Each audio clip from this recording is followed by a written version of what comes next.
皆さんこんにちは、柿之内なるみです。この度柿之内なるみ、チャンネルというのをアートコレクションハウスさんに開設していただくことになりました。今までアーチさんの方で配信させていただいていた版画展の様子なんかの動画もまた改めてこちらの方にもアップしてくださるらしいので、ぜひ皆さんご覧ください。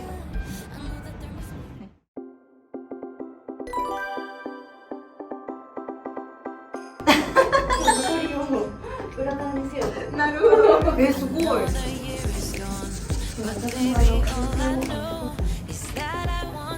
動画になってるの？もしかして。すごい動画に。じゃあ余計なこといろいろした。はい。い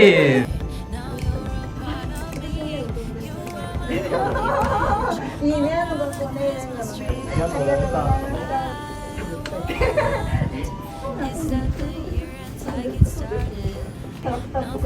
した。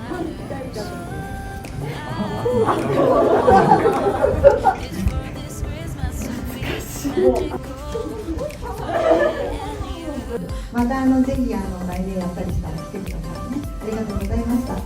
りがとうございました。柿之内なるみ。大丈夫か。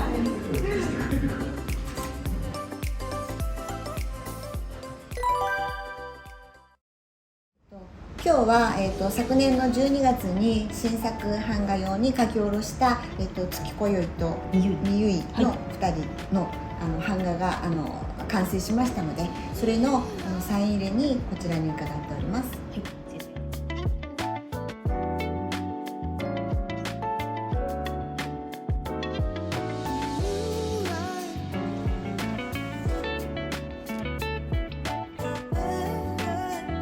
ということで、サイン入れ完成いたしましたので、ちらっと皆様にじゃじゃーん、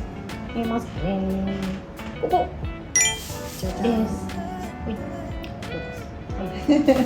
大きい方、ここです。じゃじゃーん。今回はね、ちょっとこだわってもらったので、すりに時間がかかってしまったんですけど、希望が叶って大変嬉しく思ってます。今ちょっと先生が硬いのは緊張しているからです。はい、すいません。展示会に来ていただいていても完成品ですっていうのは実はちょっとお見本でご紹介していることが多くて、額装してないのもちょっとそうですね、新鮮ですよね。ここにこだわって作ったよっていうところを先生に解説していただこうかなと思っておりますので、先生よろしくお願いします。なんかお料理の番組みたいですね。もうちょっとナチュラルにやらないと。月こよいは会場でも言ってたんですけども、今回金と銀をこのすすきのところに私が使ってしまったので版画の方にもそれを反映してほしいなということで、ちょっと無理をお願いしたので、そのこともあってちょっと手間がかかってしまったなっていうのがあります。版画なので版をこう重ねて色をのせていくので、やっぱりずれないように合わせていくには細いラインとかってなかなかちょっと大変だということだったんですけど、ここは金と銀が欲しいと叶うならお願いしたいと、それでやってもらったので、筆のこの感じをそのまま再現して載せてもらえてるので、本当に嬉しく思っております。お手元に来たらゆくゆく見ていただきたいなと思います。これ実は月こよいっていう絵柄の方は水墨画みたいなにじみを生かすために毎年実はリトグラフっていう技法で、ちょっと詳しくはネットで調べていただくかアートコレクションハウスのスタッフに聞いてくれっていうことになっちゃうんですけどもで作ってるんですね。でそれにプラスシルクスクリーンっていうまた別の版画の技術ですすきの部分のお色をのせてもらってます。こうすると絵の具の部分に乗っかった感じがするんですよね、上に。事実載せてるからそうですなんですけど、これがこうちょっとこうキラキラさせてもらったりすると、より先生の原画に近い、作品っていう仕上がりになっておりますので、月こよいはすすきがやっぱりポイント。みゆのテレビもね、ずいぶん前になるんですが、深夜に放送してた時のみゆのコスチュームになります。あの時にオープニングの原画を描かせてもらって、墨絵みたいな処理で描いたんですけれどど、その時に、監督からの指示でススキであるとか、そういうモチーフが入ってたんですね。今回、それをちょっと入れようかなと思って、いつもねお花をこうやって確かにバッグに可愛く入れているので、今回ちょっと渋く、みゆちゃんのおリボンの紫のにじみとかはどうですか？ちょっとよく見たら分かると思うんです。少しピンクとブルーが脇に流れて出てるんですけど、インク自体がやっぱり何色か合わせて作られてる色なので、ぼかしていけばいくほどその色が分解してこう出るっていうのもちょっとあるんです。逆にそれを利用しようかなと思って、ぼかし込んでいるんですね。でミユっていうと赤が強いので、赤のリボンとここ笛持ってるんですけど、そこをちょっと目立たしたかったのもあったので、紫のリボンを大きく持ってきはしたんですけど、絵の中にはうまくこうしっくりと入ってくれたかなっていう。ただこれ本当に一発勝負なので、昔それで違うそっちに行ってはいけないと思う時はもうティッシュペーパーとか押さえながら水を濡らしながらそうやるので、結構ライブはライブな仕上がりになる。そういう意味ではそのなんか慌てた感じがちょっと見れると思うんですよ同じように次書いたら違う絵になります、皆さんお手元に来たらゆっくり見てください、ちなみに実は今回みゆい、この2つはジークレーフランス語で吹きつけて色をつける、こちらで作成をしていると。でこれも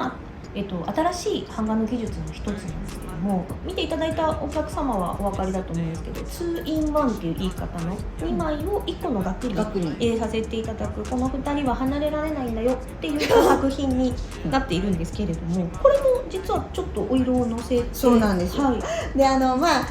彼女はちょっとピンク色のお着物なんですけど、みゆ白なんですよね。で白っていつも本当に苦労するんですけど、影の部分に私色をつけて、白い着物を表現するんですけど、着物のシルクな感じ、ライティングによる反射の色なので、アニメ的には基本ブルーなんですよね、であれがちょっとつまんないなっていつも思ってたので、少しグリーンがかってせてみたりとか、自分でも塗ってみたりするんですけど、なかなか思うようにいかなくて、で今回ちょっとグレーの色をのせてシルバーの絵の具があるんで、それで上をちょっと補正すると素敵ってなったんですね。でその素敵を欲しいなって思うんで実はこれシルバーなんです影とか言って乗せてもらったので、彼女はこうやって光ると思うんですけど、シルバーも、いわゆるグレーのそういうシルバーと、ちょっとおピンクっぽいのもダブルでやったと思うんです。だから少しちょっとだから紫に見えるのかもしれないんです。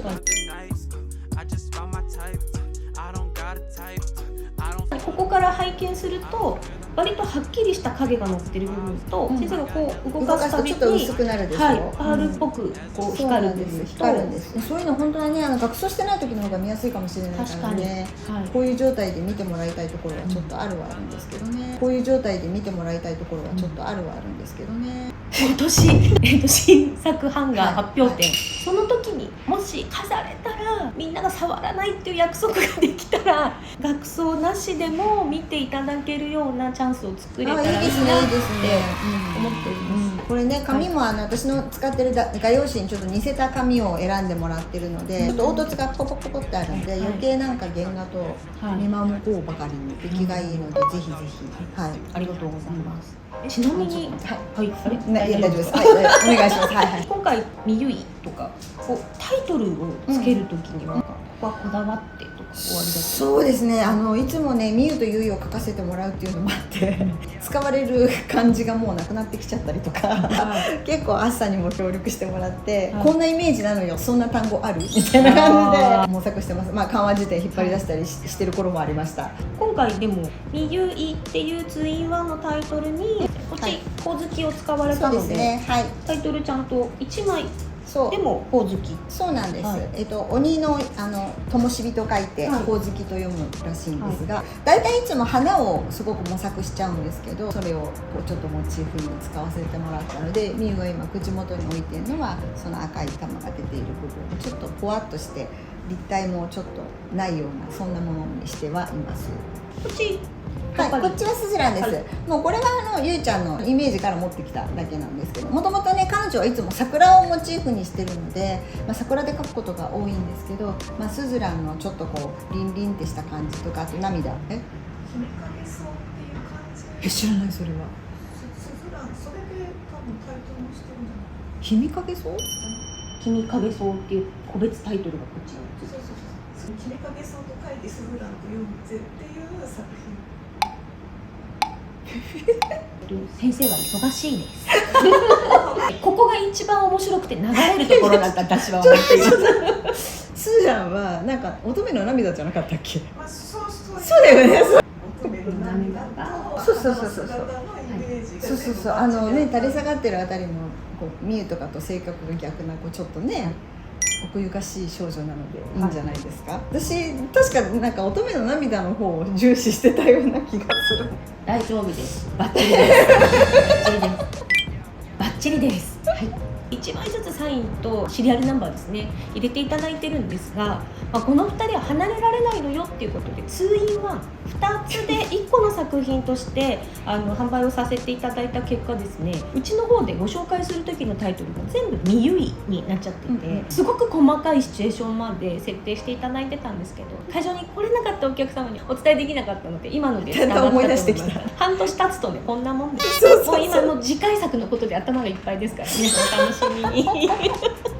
ついでってわけじゃないんですけど、はい、なぜ月今宵かをちょっぴり。あれ月今宵って単語なんか調べたんだっけ？それだ。秋の季語でもある。そうそっち秋それ部屋に飾るときにね季節感があまり出てしまうと、秋にしか飾れないなとかいうのもあるかもしれなかったんですけど、それもあってあんまりこういうすすきを置かないで、はい、デザインとしてすすきを入れさせてもらうっていうのは、まあ、レイアウトの時にちょっと考えはした。ありがとうございますかわいいです。なんで年に1回しか発売にならないのって思ってらっしゃる方いらっしゃると思うんですけど、半年以上やっぱり実は稼働する時間があって、もうずっと本当にコンセプトとか、どうしたらお客様が喜んでくださるかなとか、いろんな角度から作品を練って、お忙しい他のね秋田書店さんで連載をしております、そういうのも全部ひっくるめて、ライフワークとしてヴァンパイアに書いていただいておりますので、なんかこんなの見たいなとかっていうご意見があったらぜひしてこう今指示が出てるんですよ。なんかこう書き込んでいただけるとちょっと参考になっていいかなって思います。確かに。最後に先生、ファンの皆様に最強聖女がね単行本最終巻が夏に出るので、最終巻の表紙を誰にしようかって版画展の時にもね、ちょっと言ってたんですけど、キャラを1体ずつねこの葉から始まって描いてたんですけど、一番最初のこの葉に戻したんですよ。なんですけどお衣装がねちょっと変えたんです。それはもう本当に最終話を見ていただいて、それに合わせたお衣装にしました。ホワイトこの葉の顔の部分それをごまかしつつ、絵のコンセプトに見事に合わせた。そうなの。不幸中の幸いなんですけどね。天才か。でも本当に泣きそうになりました。描いてる時ちょっとおぼろな感じのこの葉にしたかったんですよ。それはもうコンセプトとしてあったんです。確かにあったんですけど、描いてる時にね。マーカーのインクがプチってなって全部直しになっちゃうから、これはどうしたらいいんだろうって言って苦肉の策でやった。最初にしてたイメージがあったので、それを思いっきりできたと言ったらいいんですよなのでぜひ見てください素晴らしい。何月何日発売ですっていうのが出るのかと思うんですけど、8月の20紙で買うといいよっていうのは、あれ私の後書きが見えたりすること、あれないもんね、ネットの方ではね。カバー下っていうところにいつも私コメント入れてるんですけど、それも入ってるので、ぜひ本屋さんで見ていただけると。とりあえず今日はこんなところで、大丈夫ですか？大丈夫な気がします。ちょっとアンチョコ見させてね。大丈夫ですよね。ということで、お疲れ様でした。お疲れ様でした。ありがとうございました。